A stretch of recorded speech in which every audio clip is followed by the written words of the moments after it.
This is another very special episode of Encumbered Conversations, where I talk with my brother about his D&D character.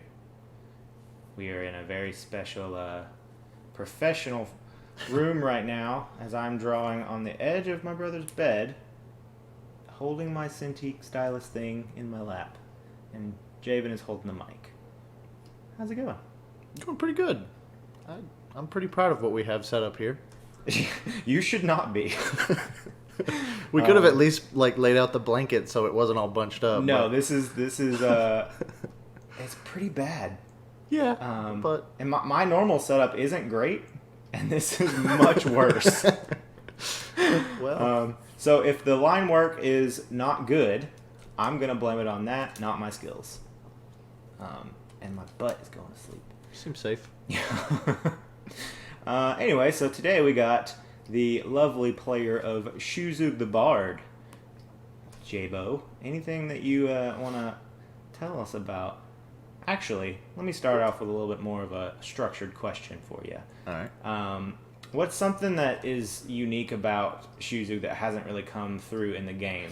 Because when I do the animations for these things, I'm always like, they're condensed down stories of our sessions, and I feel like I need to kind of give the characters their own little personas, like condense their true selves down into a bite-sized chunk. And so I feel like I make Shuzug a little bit more childish and kind of a scaredy cat compared to what he really is in the actual game. Because from my knowledge, this is like his first adventure, right? Yes, it is. And it's definitely his first super dangerous adventure. And his animated version is quite a bit more silly. Yeah. Than our in-game Shuzug is. But he is kind of on the naive side, and he's on the I would say of all of our party members, he's maybe the most pure of heart. I would agree with that. But he is kind of fearful, in a way. One thing I wanted to say about him that would never come through is I usually really enjoy making my characters for our games, but this is one character I've really enjoyed playing, and I didn't make it. The DM put this character together for me. I knew that, but had forgotten about it until just now. So why did you not make your character? I don't really remember. I'm doing the whole dad thing at the moment, and I think he was just trying to help streamline the process of getting me into your already ongoing game. Oh, okay, gotcha. And so he had already created this character at some point, but yeah, stepping into Shuzug's shoes has been kind of fun. He's one of my favorite characters I've ever played, actually. And I've always liked the idea of the orc bard. Because it's so, like, against the norm. Right. Well, I appreciate you putting your daughter away in some dark hole for this recording. Well, yeah, she would definitely affect the audio. She'll be fine. Oh, man, I forgot what I was going to ask. You said something and all that, but... Oh, yeah, so you... I think it's fair to say that you are kind of the least obsessed with the game. Like, you still really enjoy it, and it's a big part of our routine, our weekly routine and our brother bonding. But you don't obsess the way that we do about, like, learning all the different class mechanics and everything like that. Right. But I've noticed that since we've started playing, you seem to gravitate towards the bard. Yeah, it's kind of interesting because on my first instinct is to go the rogue character, but I've played a couple now, and I don't get into them as much, and I guess whereas Ian really settles into the role of the heavy hitter, the sort of the leader of the group, I really have enjoyed just being the support character. I get really frustrated whenever I try to do an attack and it fails. So that happens a lot for you. Yeah. Honestly. Yeah, So it really I'm surprised does. that you even still like the game.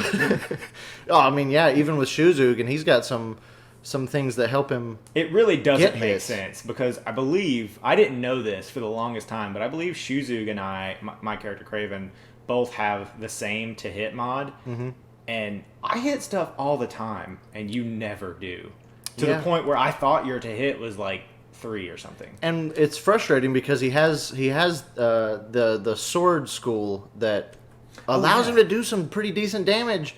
And I have done some decent damage here and there, but yeah, for the most part, it's nope, didn't make AC. It's like, okay, well, I guess I'll go back to, a support spell. But that's the point, though, is I like having those things that can still turn the tide of the battle without being directly involved. And another thing that I like about Shuzug, and maybe it's just a bard thing, but because he uses a warhammer, and he is of that sword college, I'm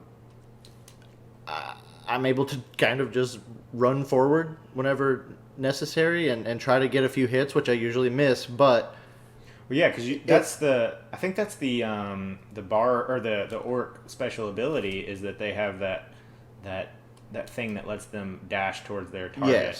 Yes, and so it allows me to pull some of the enemy attention onto my character, and then free up generally Kubrick to rush in and finish the job. And that's what we mentioned that in the last recording I did with Ian. But it's like, yeah, he is definitely our heavy hitter of our games.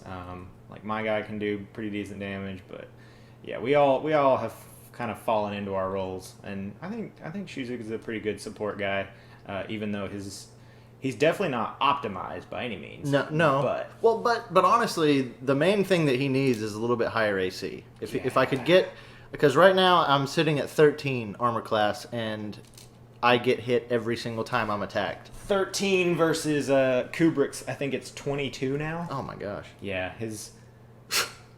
Okay, yeah. So it's a bit of a difference. And yeah, so that's frustrating because my build is very much. It lends itself toward rushing in, getting a few hits, and then letting the big guns take care of the rest. Yeah. But whenever I rush in and miss twice, even though I have the double attack, that gets very frustrating. Yeah, I'm with you on that. It's that I'm in the same boat of you of like I actually prefer playing support characters more for that reason because it sucks when you just roll terrible. So whenever I do pick supports, a lot of times I pick spells that don't rely on any rolls or anything like that. It's just it happens, and the DM has to deal with it. Yeah. Is there anything about Shuzug that has either changed over time or kind of gone against what you originally planned? Because I know you said you didn't build this character, but so how did that? Yeah. How did you kind of make it your own kind of thing? Yeah. I mean, first stepping into the character, I kind of I developed the voice for it. I've pretty much got it down. I still fall into like southern accent sometimes, and that's mainly because Craven has a southern accent. and it rubs off on me, and it's just more natural for me. But the main thing that popped into my head was that because of the adventure that we've been on, I feel like Shuzug has become a lot more weathered and matured a lot over this adventure. Gone through some heavy stuff in a very small amount of time. Yeah. Speaking of, that's one thing I wanted to mention about the combat is I just want to point out I go down like unconscious almost every single time we have a fight. Yep. But I have not died. Yep. So. Yep. And usually that's because I'm unconscious, so they turn their attention elsewhere. But still, I see that as a win. You have died, and I'm just saying. Yes, I have had characters that have died who have never gone down before, and then the one time they do, they stop living. I will say it's. I'm not gonna toot my own horn, but I believe my characters are mostly the reason that you're alive. Because you go down and I jump to your aid. But no, it's your other bards and other campaign games have not had the same luck. But yeah, actually, I have a character named Vodmuk. Yeah, and he's a lot stronger. He's a more yeah. well-rounded character than Shuzug. He is more built for the classic bard kind of thing.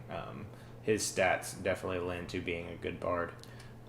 Another thing about Shuzug, though, is he has lived a life of isolation, and going on this adventure with Craven and Kubrick has kind of been his first foray into a social life of any kind. And so one thing I tried to do with him is kind of have... He sort of tries to force this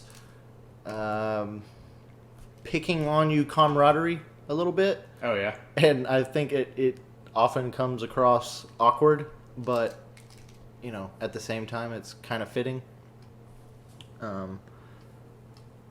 Yeah, he's an interesting guy. I will say that it's kind of funny because when you first started, because we started in this campaign the same time, because like we said, I had a character that died, and so I had to build a new character, and then that's when you were jumping into the game with us. Yeah. And when you first introduced him, I was not a fan. I did not like... Beezy didn't like him, and my character didn't really care for him. Beezy didn't like him because of his... I don't know. There was something about him. I was like, he's... Maybe it's just because of how unoptimized he was. Like me, the player, is just like, oh man, your stats should be this instead of this. Or why do you have that feat? That feat's terrible. That kind of thing, which isn't, necessarily fair. But my character Craven, he didn't like him because you were a liability and you were gonna get him killed. Yeah, I mean, he's still a liability in a lot of ways. But over time in the campaign, now Craven regards him as one of his most dear friends, and Beezy, having played with him for I don't know, almost a year now, maybe. Yeah, getting close. And then having gotten to draw him over and over and put it animate all these fun little situations we're in, it's super fun for me, and he's now one of my favorite characters that we've ever done. Oh well, his animated version I love. I love seeing the scenes that he's in and all the craziness. But... Even the non-animated stuff. My favorite thing that you do with him is the subtlety of his bard spells. Oh yeah, the subtlety. That hasn't really come through in the animations. We haven't really found a spot for it. But the way you cast your bard spells is just so dumb. But it makes sense, so it's fine. Well, okay, so a little explanation there. So Shuzug he considers himself more of a scholar than a bard. Right. But he was raised in the Bard College, so obviously he picked up a few things here and there, and there's useful things that he's done to either aid the college or whatever. And so I always, anytime I have a spellcaster, I try to give it some character of how the spell is being cast. Yeah. And for Shuzug, he doesn't really... Music isn't sort of his he's not super interested in it, and so he's very just utilitarian, practical about it. So it's get it done. Yeah, just whatever. I know that this combination of snaps will get this spell cast. Yeah. So I'm gonna do that. But at the same time, he does know how to play a lot of instruments, and in fact, bagpipe is one that he picked up recently. We need to incorporate that more then. Yeah, I haven't in the game. I haven't picked one up yet, but he recently did a lot of studying during our week of downtime. We just had a downtime section in our home game, which is a good chunk away from when the animation storyline is taking place. But the hope is that we'll get there sooner than later for all this. Yeah, I don't know. I think Shuzug for you is a good example for people that are maybe new to the game and or who just don't don't obsess over it the way some people do and fans do, because I think that there's definitely two camps of people. There's the people like me that watch all the streams of every show that they can find and think about the game constantly, and then there's other people that just do it kind of recreationally and for fun. Yeah. But I think it's interesting for you that you'd played other characters that you thought you would like and you just ultimately didn't. And then you finally found a different class that from an outsider looking in, it seems like it kind of changed the way you play the game, and the fun factor for you just jumped up. Yeah, it definitely helps me with the role-playing aspect. And I guess I'm just not a good roller, or maybe it's my dice, I don't know, but whenever you're playing a rogue character and the one thing you're good at, you always fail at. It ends up feeling like I'm just this joke character along. Yeah, because with all these grand adventurers. You have this moment of like, I'm gonna do this super awesome thing, natural one every time, and it's like, oh, okay, I'll just be back here. Yeah. I'm good at hiding. Yeah. So I have plus 12 and I don't have to roll. Yeah. Yeah. Well, I think this is pretty much the line work for Shuzug. I'm gonna probably do a little bit more cleanup once I get blood back into my butt. Sitting on the edge of this couch has been very interesting. Made a unique artistic challenge for me. I'm looking forward. I've got a recording with Evan next, and then we're gonna do a group recording, kind of just talking about the game, any questions that come up as we just chat amongst ourselves. I've got kind of a thing planned for these little art projects that I'm working on. So sounds good. Yeah. Stay tuned. Do all the YouTube things. Come up with a better sign off. I think that's perfect. Well, it's just kind of bye. That's it.